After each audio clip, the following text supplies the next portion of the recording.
Bienvenidos a esta sección de mi canal, Especialista No Verbal, lugar en el que entrevisto a especialistas internacionales en comportamiento y comunicación no verbal. El día de hoy tengo el agrado de presentarles a una española muy conocida.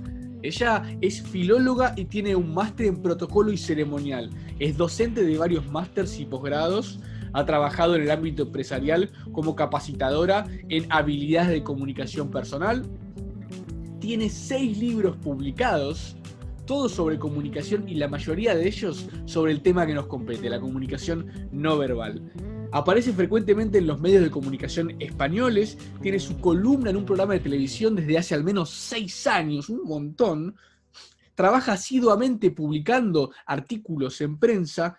Y hoy con nosotros tenemos a la fundadora de Verbal No Verbal, una consultora especializada en desarrollar habilidades, estas habilidades blandas, en directores, voceros y políticos. Hoy con nosotros Teresa Baró. Quédate que vamos a hablar de un montón de cosas y especialmente de cómo ser más asertivo o asertiva, cómo usar tu lenguaje corporal a tu favor y cómo empoderar a las mujeres. ¿Hay gestos de liderazgo en mujeres? ¿Hay gestos de liderazgo en hombres? No te lo puedes perder.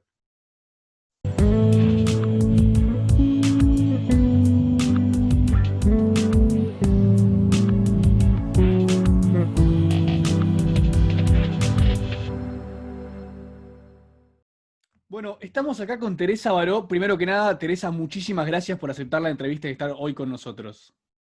Un placer. Gracias a ti. El placer es nuestro y ya te quiero empezar a preguntar, la gente quiere saber. Y en primer lugar me pasa que estaría bueno que vos, Teresa, nos digas y podamos entender por qué es importante que la gente mejore su lenguaje corporal. ¿Para qué? ¿Y por qué es importante? Bien, especialmente tienen que mejorar la conciencia de su lenguaje corporal. Y mejorando esta conciencia de lo que hacen con su cuerpo, pueden mejorar después en función de sus objetivos, porque claro, mejorar el lenguaje corporal significa mucho, significa, pues, por ejemplo, tener mejores relaciones con los demás, significa tener mejor presencia, adaptarte más al entorno, al medio en el que te encuentras, significa convencer, significa ser más empático, en fin, es mejorar tu lenguaje corporal te permite grandes beneficios en todos los ámbitos de tu vida. Pero para poder hacerlo, no es que haya gestos mejores o peores a veces, sino simplemente que son los más adecuados para tus objetivos. Y por eso es importante saber, primero, cómo te comunicas y después si este estilo de comunicación que tú tienes se adapta a lo que tú quieres conseguir. Claro, y si entiendo bien lo que nos quiere decir Teresa es, bueno, al incrementar la conciencia de cómo te expresás con el cuerpo, podés adaptar de acuerdo al contexto y a las necesidades tuyas de tus objetivos personales para que tu lenguaje corporal sea adecuado a la interacción. Es como cierta flexibilidad de adaptarse con el cuerpo a cada situación. ¿Viene a ser algo así, Teresa? Exacto. Y además, esto lo hemos estudiado en la escuela en cuanto al lenguaje verbal. Cuando en la escuela nos hablaban de los registros, ¿no? Y nos decían registro formal, registro informal, familiar, coloquial, vulgar, y tú tienes que adaptarte al interlocutor o en todo caso, al contexto.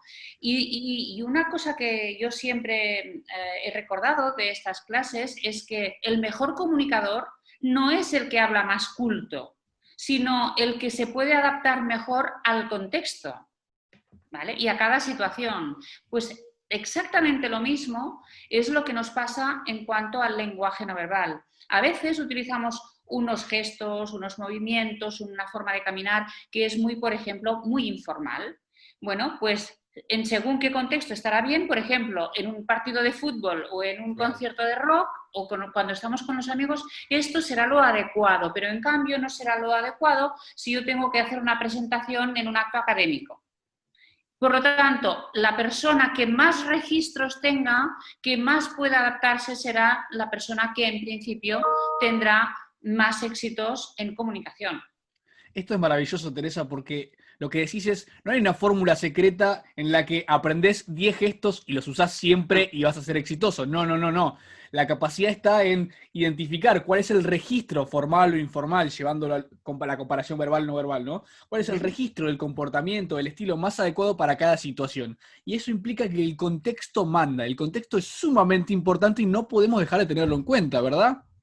No, es que además es que hay que contemplar la cultura en la que te mueves y también la cultura de tu interlocutor, porque no es lo mismo estar comunicándote con alguien en Barcelona que seguramente que en Buenos Aires, aunque formemos parte de la cultura occidental, que en, no sé, en Tokio o que en Pekín, ¿no? Es que no es lo mismo y por lo tanto el entorno siempre, siempre, siempre nos condiciona. Igual que, pues, incluso, no sé, si es trabajo o es familia, si es una relación de seducción de pareja o es una relación con un cliente, no hay una fórmula mágica. Es cierto que hay algunas cosas que son básicas y que casi son universales, pero hay un prejuicio, un error de concepto muy frecuente que es pensar que a través de lo no verbal nos entendemos en todo el mundo. Y esto no es cierto.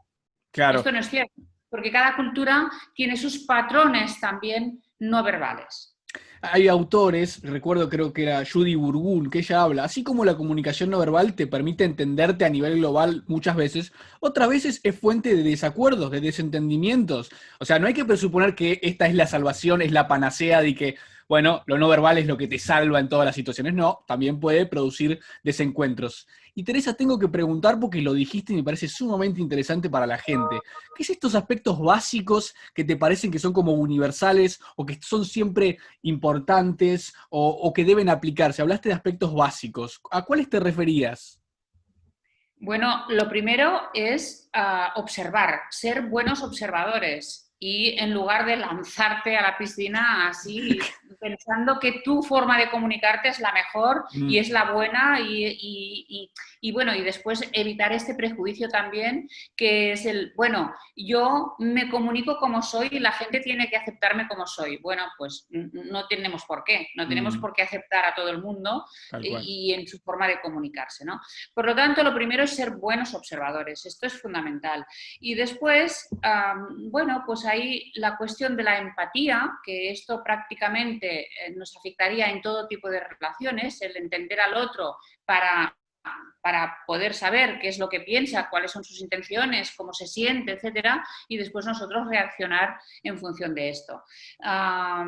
Pero vamos, universal, hay poca cosa, porque incluso te diría que la expresión de las emociones básicas, que ahora mismo también está en duda de que sean las mismas para todo el planeta.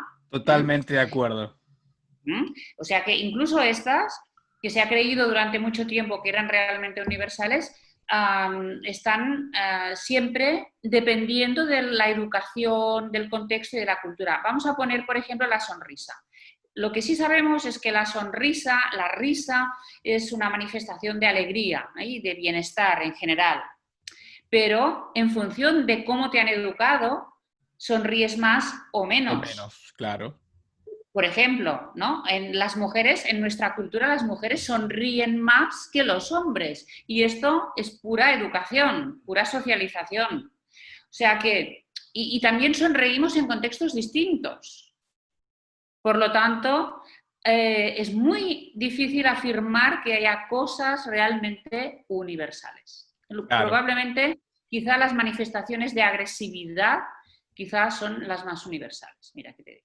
Qué interesante, varios aspectos. Uno, esto que dice Teresa, las expresiones faciales de emociones básicas, la teoría de Ekman está en duda, hay otras teorías, está la Behavioral Ecological View, la visión ecológica del comportamiento, que presupone que el rostro es un lienzo para expresar intenciones, no solo emociones y nada más. Exacto. Bueno, es mucho más complejo que eso.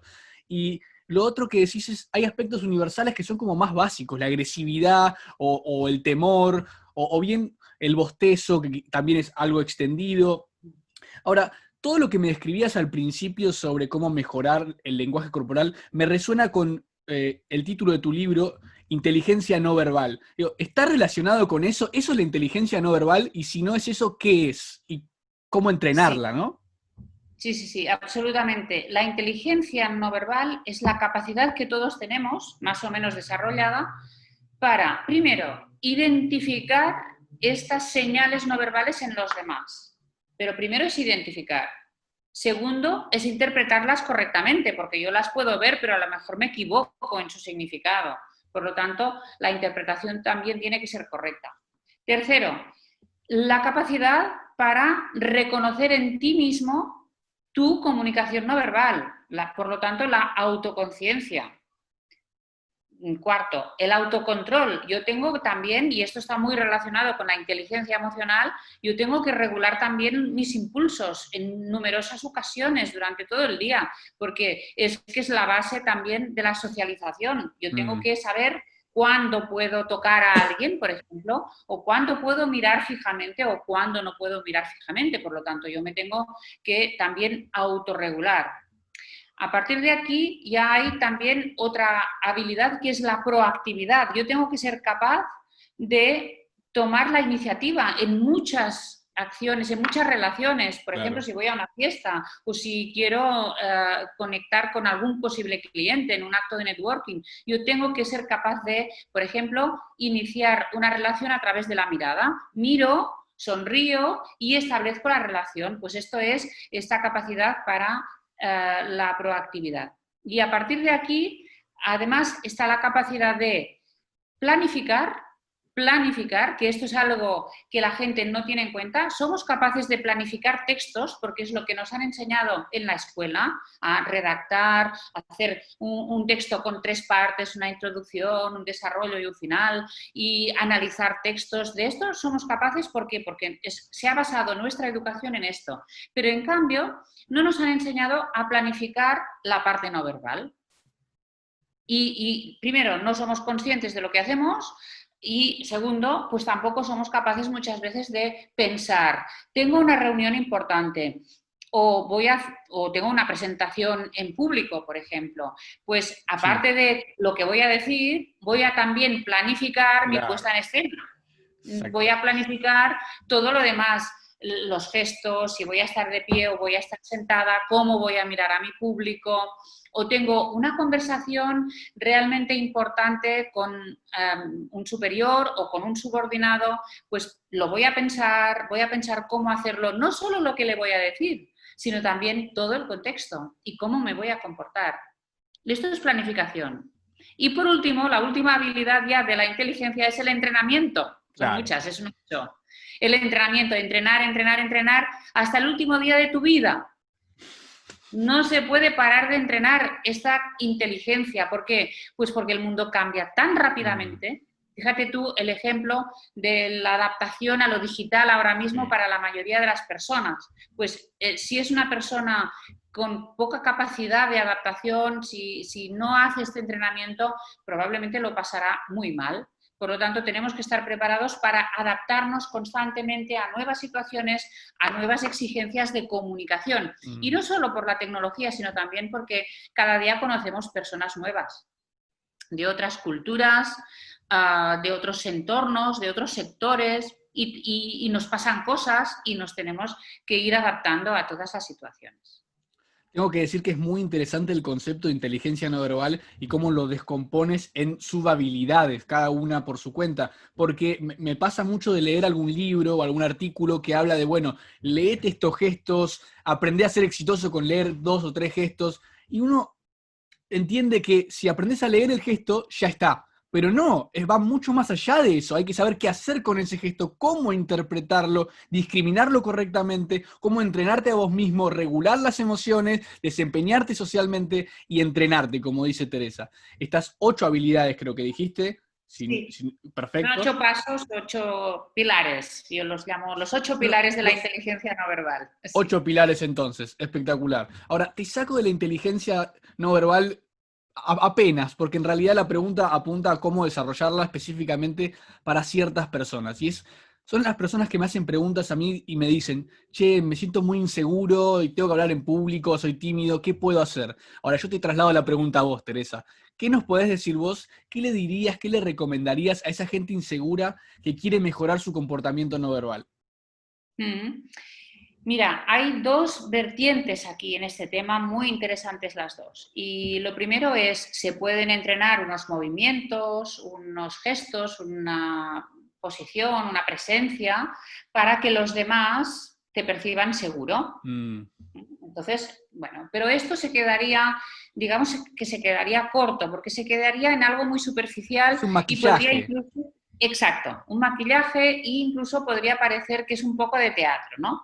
Y de hecho, al inicio es un poco de teatro, pero tú sabes que la teoría del feedback facial, lo pueden buscar también nuestros seguidores, que ya anunció, no lo llamó así, pero ya lo insinuó Darwin, nos dice que esto va en doble dirección, es decir, que la expresión del rostro y de todo mi cuerpo es el reflejo de mi actitud, pero también viceversa, es decir, que yo puedo llegar a dominar mi actitud y mis emociones a partir de controlar la expresión.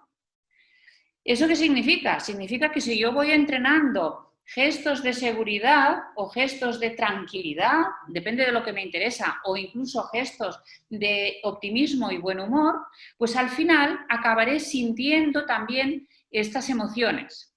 O me puede ayudar mucho a estar más tranquila, más serena y más optimista respecto a este acto que tengo, ¿no? Por lo tanto, el entrenar este lenguaje corporal es clave no solo para lo que ven los demás, sino también para tu diálogo interior, para lo que tú sientes. Y aquí no solo es por un tema de seguridad, por ejemplo, también esto se ha trabajado en el tema de la sensualidad femenina, ¿no? Mujeres Interesante. que a lo mejor habían tenido experiencias muy negativas en las relaciones de pareja y que quieren o necesitan recuperar su confianza en sí mismas a nivel más sensual, Claro. una de las cosas que hacen es entrenar los movimientos de seducción a través de movimientos de pelvis, por ejemplo, caminando sensualmente. Claro. Y esto las hace sentir a ellas más atractivas y más sensuales. Muy, muy interesante esta idea de que podemos cambiar de afuera hacia adentro. Al cambiar la conducta Exacto. podemos cambiar los estados internos. Esta teoría quizá inicialmente propuesta por Darwin, propuesta por William James. Los que vieron la charla TED de Amy Cuddy podrían ver una conexión también en Exacto. esto. Correcto. Entonces, leyendo un poco sobre asertividad y cómo ser más asertivo, me encuentro con que hay como cierta discrepancia, que no se tolera el mismo liderazgo o la dominancia en hombres y en mujeres. Ahora, yo te pregunto en tu experiencia, Teresa, ¿la comunicación no verbal asertiva es la misma para hombres y para mujeres? ¿Es distinta? ¿Es muy parecida? Mira, ya para empezar, hay ciertas diferencias en el concepto según quién lo utiliza. Bien. Porque para algunos asertividad es como decir las cosas claras. Y en cambio para otros asertividad es decir las cosas de la manera oportuna en cada momento para no provocar un conflicto. Es decir, Claro. defender tus opiniones y tus intereses, pero sin que esto llegue a ser algo conflictivo o agresivo. Bueno, la verdad es que en general, cuando una mujer habla de asertividad, está hablando de simplemente poder expresar sus opiniones y defender sus ideas, que a veces no ocurre esto, ¿eh? A veces pues, nos reprimimos bastante, sobre todo en entornos masculinos. Y en cambio, pues para un hombre la asertividad es algo mucho más directo, mucho más claro. Es decir, bueno, yo me expreso tal como lo pienso, tal como soy, y quizá no hay tanto cuidado en la forma de decir las cosas. Pero ya te digo que esta palabra no siempre tiene el mismo significado para todo el mundo. Y yo me encuentro incluso en los cursos que hay gente que piensa eso, que asertividad es poder decir lo que te parece en todo momento. No, no, no. Creo A que ver, estamos de acuerdo en que ambos coincidimos en que tiene que ver con contemplar quién es el otro, qué necesita, sus exacto. emociones, porque Sí, si no, no es exacto. asertividad, es ser transparente y radicalmente honesto a pesar de las consecuencias de ello. Correcto, correcto. Y en cambio, pues sí, es encontrar el momento oportuno, las palabras oportunas y al mismo tiempo, pues que tú te quedes tranquilo porque has expresado lo que tú pensabas, ¿no? Sin tener que reprimirte. Es una asignatura pendiente, ¿eh? Especialmente para las mujeres, y esto es lo que querías preguntarme. Para las Sí, mujeres es muy asignatura pendiente. coincido, no sé si es cultural, las influencias, se habla del patriarcado, se habla de los movimientos, yo no sé la causa, sin embargo veo esto que analizas tú, Teresa, de que le falta asertividad, quizá no se las ha instruido para que lo hagan versus a los hombres Claro. han recibido modelos de cómo comportarse con asertividad con mayor frecuencia. No lo sé, pero ahí hay un punto interesante que nos lleva al tema del liderazgo, cómo la asertividad y la capacidad de decir las cosas apropiadamente a la persona correcta se vincula con ser o no ser líder. Y mi Ujú. pregunta es, ¿crees que hay gestos y posturas que son los más apropiados para el liderazgo?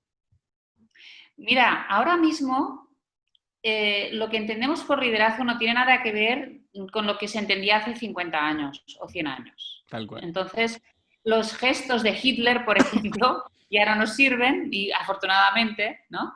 Y de otros líderes, líderes, especialmente cuando se piensa en líderes políticos o se piensa en jerarquías militares, todo esto no nos sirve ya, porque el líder de hoy es otro tipo de líder y ejerce otro tipo de influencia, que es mucho más empático, mucho más abierto, mucho más receptivo, que busca el diálogo, que busca estar con su equipo. Y por lo tanto, aquí podríamos decir que hoy en día este liderazgo constructivo, empático, más moderno, se basa sobre todo en los gestos y los movimientos de la escucha activa, de la empatía, no tanto de la autoridad. Es evidente que a veces también tenemos que sacar este lado de la firmeza, la asertividad, bien entendida, o la autoridad incluso, ¿no? Porque hay momentos en que tenemos que dar instrucciones o incluso tenemos que plantarnos y decir, hasta aquí, también existen estos momentos. Pero hoy, en las organizaciones más avanzadas, el liderazgo se ejerce también desde, sobre todo, desde la cooperación, el diálogo. Entonces, el líder necesita estar al mismo nivel que las demás personas, alrededor de una mesa y escuchar. Claro, esto que describe Teresa es como el pasaje de la dominancia al carisma, de tener líderes que nos indican qué hacer y nos dan órdenes, a líderes más empáticos, colaboradores, horizontales, que nos escuchan. En principio dan las señales no verbales y verbales de que nos prestan atención, de que estamos ahí. Correcto. Esa Y es que la nos idea. seducen, Y que nos nos seducen. seducen, El interesante. líder de hoy no nos manda, nos seduce, nos estimula a hacer cosas, a participar en un proyecto, a ser más creativos, a ser más productivos incluso, ¿no? ¿Por qué? Porque implica a su equipo. Y esto es a base de seducción, y la seducción no es autoritaria, para nada. Claro, claro.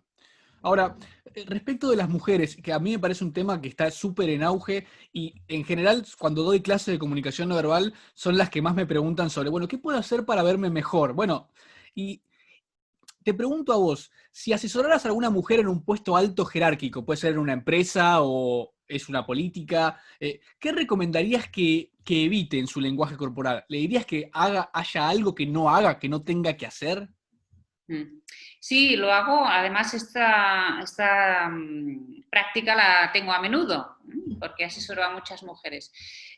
Lo que yo diría es que, en general, tanto en el lenguaje verbal como no verbal, no tiene que mostrarse ni prepotente, ni arrogante, ni actuar como un hombre. Eso es lo que no tiene que hacer. Pero tiene que mostrar una cierta seguridad en sí misma, eso sí. Que esto es a base de todos los códigos de comunicación no verbal. No solo de ponerse en la power pose de Amy Cuddy, la posición del poder, no es solo esto, sino que es la forma de mirar, el tono de voz, tiene que, por ejemplo, dominar su tiempo. En el tema cronémico es fundamental en el Claro. liderazgo. Entonces, una mujer que acepta que le interrumpan constantemente no está dando una imagen de una posición de liderazgo. Por lo tanto, yo lo que les aconsejo es domina tu tiempo, domina tu espacio, también evita invasiones del espacio. Cuando hables, habla de una forma serena, pero sin dudar, que es lo que hacemos mucho las mujeres, que parecemos bobas, pero sin serlo. Claro, claro. Pero a veces es lo que hemos aprendido que tenemos que hacer para ser más dulces o para ser más femeninas. Es que aquí tenemos un problema muy grave las mujeres, un lastre muy importante, que es que cuando dejamos de aparentar debilidad, dejamos de ser femeninas. Y dejar de ser femeninas es un grave error para todavía gran parte de la población. Es decir, yo me he encontrado en cursos y que hay señores o incluso mujeres que dicen, es que las mujeres tienen que ser femeninas. Bueno, pero a ver, ¿qué quiere decir femenina? Claro. ¿Qué quiere decir? Porque habrá un gran espectro de posibilidades, ¿no? Dentro de ser femenina puede ser... pues hay muchas formas de ser femenino o femenina, ¿no? Bueno, de hecho, incluso hay hombres que tienen también una comunicación femenina, sí, claro. ¿vale? Y no tendría que pasar nada. Igual que hay mujeres que tienen una comunicación más de estilo masculino y no tendría que pasar nada, porque cada uno se expresa como desea, ¿no? En principio. Siempre que lo tenga, digamos, controlado, que lo tenga consciente. Por lo tanto, lo que para mí no deberían hacer las mujeres es repetir estereotipos que se les ha inculcado y repetirlos de forma inconsciente. En todo caso, claro. Que sean ellas conscientes de cómo se comunican y que después, en función de lo que les interese, pues que elijan el estilo de comunicación. Lo que entiendo, Teresa, es que el punto inicial de todo es la autoconciencia. Es, bueno, ¿qué estoy expresando con mi cuerpo? Una vez que yo entiendo lo que estoy haciendo, tartamudeo mucho, uso muchas pausas, dejo que me interrumpan, hago gestos poco expresivos o no sonrío. Bueno, ahí puedo empezar a cambiarlo y adoptar lo que es más apropiado en función de cada contexto. Esto de la flexibilidad. Creo que va por ahí lo que nos quieres decir a todos. Bueno, autoconciencia y después trabaja aquello que estás haciendo respecto de, por ejemplo, hay un patrón cultural que dice que las mujeres tienen que sonreír más que los hombres. Cuando la mujer no sonríe tanto como debería, es evaluada negativamente, pero si el hombre no sonríe mucho, no se dice nada, incluso se lo toma como, qué dominante que es.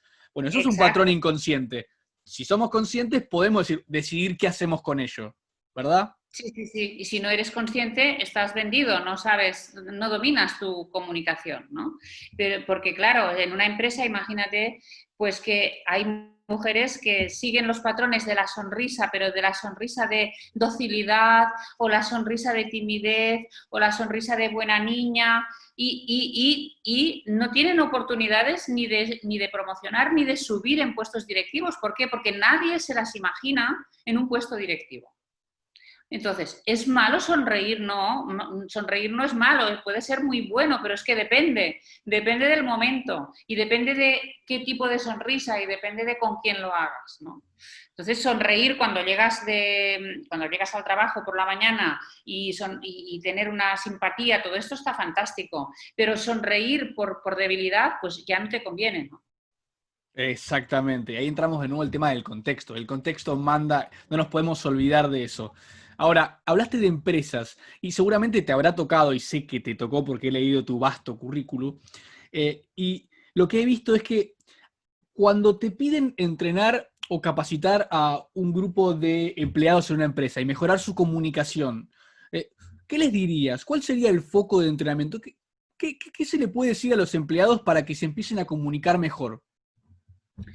Depende también del puesto en el que estén, pero por ejemplo... Iniciando mandos medios, mandos bajos, no desde arriba, más general. Pues para mí lo básico es, si no saben hacerlo, lo que tienen que aprender es el principio básico de la seducción, porque esto les permite tener buenas relaciones con todo el mundo o con casi todo el mundo. Siempre hay alguien que se resiste a la seducción o hay gente rara, ¿no? Pero en general funciona. Es decir, una persona que tiene un comportamiento de escuchar al otro, de tenerle en cuenta, valorarle, es decir, pone al otro en el centro de atención, esta persona tiene altas probabilidades de que después sea correspondida y, por lo tanto, que se generen relaciones de calidad. Estas relaciones de calidad, yo las llamo relaciones de calidad, pueden ser pasajeras absolutamente, porque puede ser con un cliente que se acerca a tu establecimiento y solo lo verás un día, pero aquel momento en que tú estás atendiendo va a generar un buen recuerdo a esta persona. Por lo tanto, es importante que tengamos estas relaciones de calidad, aunque sean fugaces. Y después están las relaciones de calidad más a largo plazo y más duraderas. Compañeros de trabajo, superiores, subordinados, clientes con los que tienes una relación más duradera y, evidentemente, familia y amigos. Pero siempre esto se basa en el observar al otro, ver cómo está, escuchar y ponerle en el centro de atención. En lugar de ser tú siempre, yo hablo de mí, yo soy más importante, yo hago lo que creo en ese momento sin tener en cuenta lo que quieres tú, lo que haces tú, lo que sientes tú. Claro, Y y a me partir de parece, aquí todas las técnicas que tú quieras, porque a partir de aquí se van claro. desarrollando una serie de técnicas, de recursos de comunicación, ¿no? Pero esta es la base para mí. Claro, y me parece muy interesante cómo esto conecta con los 8 pilares de la inteligencia. Y ahora hablaste bueno, no lo dijiste textualmente, pero planificar, ¿no? Planificar cómo hacer mi vínculo con el cliente, con mis compañeros, con mi jefe, porque el impacto de cada interacción se va acumulando y si no lo manejamos en el tiempo puede ser negativo. Me parece, ese concepto que trajiste me parece muy interesante. Ahora, por Es otro que lado, tú, sí, sí, fíjate, perdona, que hay personas que tienen buena relación con todo el mundo sí. y personas que tienen mala relación con todo el mundo y que no son aceptados y que siempre tienen conflictos y problemas. ¿Por qué será? Diríamos que Te lo- tiene que ver con la comunicación, básicamente. y el cómo se relacionan ellos con los demás, pero normalmente estos que tienen malas relaciones Sí, creen que la culpa es de los es de demás, los demás. nunca se autoanalizan y nunca se plantean qué están haciendo ellos para mejorar sus relaciones. Es muy interesante. Recién leía en un manual de comunicación no verbal que quienes son buenos al interpretar los mensajes no verbales de los demás suelen tener un locus de control, o sea, una asignatura de la responsabilidad que la depositan en ellos. Los que interpretan mal tienden a depositarla en los demás. Eso no es casualidad y es lo que nos viene diciendo Teresa. Es inteligencia no verbal. Bueno, conozco mucha gente que me dice que tiene miedo de hablar en público. Tú, Teresa, has hablado delante de miles de personas, no sé si conoces el número, si lo tienes, estaría bueno que lo No, digas. no lo he calculado. Eh, ¿Y qué consejo le darías a esa gente que tiene que enfrentarse a su primera audiencia y no saben cómo, se ponen muy nerviosos, tensos, no saben qué hacer? ¿Qué se les puede decir? Ah, bueno, no sé si les va a servir de consuelo y es que yo era extremadamente tímida y lo pasaba ¿En muy mal las serio? primeras veces. Sí. Eso lo digo para que vean que es posible superarlo, ¿m? Claro. Y que además incluso se pueden llegar a dedicar al mundo de la comunicación. O sea que todo, si se quiere, se puede superar, se puede aprender. Al final, yo cuando esta pregunta surge en los cursos o cuando estoy entrenando a personas que realmente lo pasan mal, Mm, lo primero que hacemos es analizar las causas de por qué lo pasan mal. Porque cada uno tiene que ver cuál es el origen de este miedo, que pueden ser muy diversos. claro. Puede ser desde un trauma que han sufrido a lo mejor en la escuela, una mala experiencia, pero puede ser también, por ejemplo, por un exceso de exigencia de uno mismo que lo quiere hacer todo perfecto Totalmente. y claro, y como lo quiere hacer perfecto y teme no hacerlo perfecto, entonces se bloquea. Pues entonces es lo peor que puedes hacer porque tanta exigencia te va a llevar a realmente a lo que tú más temes, ¿no? Por lo tanto, hay que analizar muy bien de dónde vienen estos miedos, pero también otra cosa que se puede hacer es, aparte de unas técnicas de visualización, de anclajes, hay un montón de técnicas para Mm, superar esto, pero es entrenar, entrenar y entrenar y buscar esta posición corporal que te permita tener control sobre tu aspecto. Una de las cosas que más teme la gente que empieza a hablar en público es no tener el control sobre lo que hace y lo que dice, ¿no? Pero si tú ensayas y tú entrenas tu cuerpo y tu cuerpo ya va solo, ya no le tienes ni siquiera que dar órdenes porque ha automatizado una posición, unos gestos y unos movimientos, entonces tú esta parte ya la puedes soltar, ya te puedes quedar tranquilo porque esto ya sabes que lo estás haciendo bien. Piloto Y automático, va es solo. automático, claro, es un piloto automático. Es como aprender a conducir o aprender a ir en bicicleta. Ya tú no piensas que Claro. tienes que pedalear. Y por lo tanto ya es una energía que no tienes que gastar en esto. Y entonces te puedes centrar en lo que tienes que decir, ¿no? Porque lo peor, y además es garantía de quedarte en blanco, lo peor es que estés pensando mientras hablas en tus manos o en tus pies o en lo que mira el público, si te están mirando la chaqueta. ¿Por qué? Porque desvías la atención del mensaje a otro aspecto y Totalmente. aquí te quedas en blanco seguro. Totalmente, excelente, Teresa, muchas gracias. Y te hago las últimas dos preguntas ya para ir cerrando. Creo que nos diste muchísimo contenido y la gente lo va a querer ver de nuevo para ir y sacarle el jugo a cada pregunta. Primero, preguntarte, el empoderamiento femenino, este nuevo movimiento, o en realidad no nuevo, sino que vuelve a surgir, va por décadas, ¿qué consecuencias crees que traerá para la comunicación no verbal en el futuro de mujeres y hombres? Quizás dentro de 2, 5 o 10 años. ¿Cambiará algo en la conducta? Sí. Mira, me parece una pregunta muy interesante y creo que ya lo estamos observando ahora mismo y va a evolucionar todavía más. Pero yo ya te diría que ya no es en clave binaria de femenino-masculino, Interesante. sino que estamos ante una nueva era en la que habrá muchas más posibilidades que dos. Es decir, hay hombres que se pueden expresar, se pueden mover como hacen ahora las mujeres o la mayoría de las mujeres, también mujeres que se pueden comunicar de una manera más tradicionalmente masculina, o puede que sea un mix o da igual. Es decir, que al final este binarismo en el que hemos crecido se está rompiendo por momentos. Y cada uno tiene más libertad en las sociedades más Total, avanzadas, claro. total. Y probablemente pues en las ciudades urbanas, es decir, en un entorno urbano más culto probablemente, es que también hay que ver cuál es el contexto, ¿no? Sí.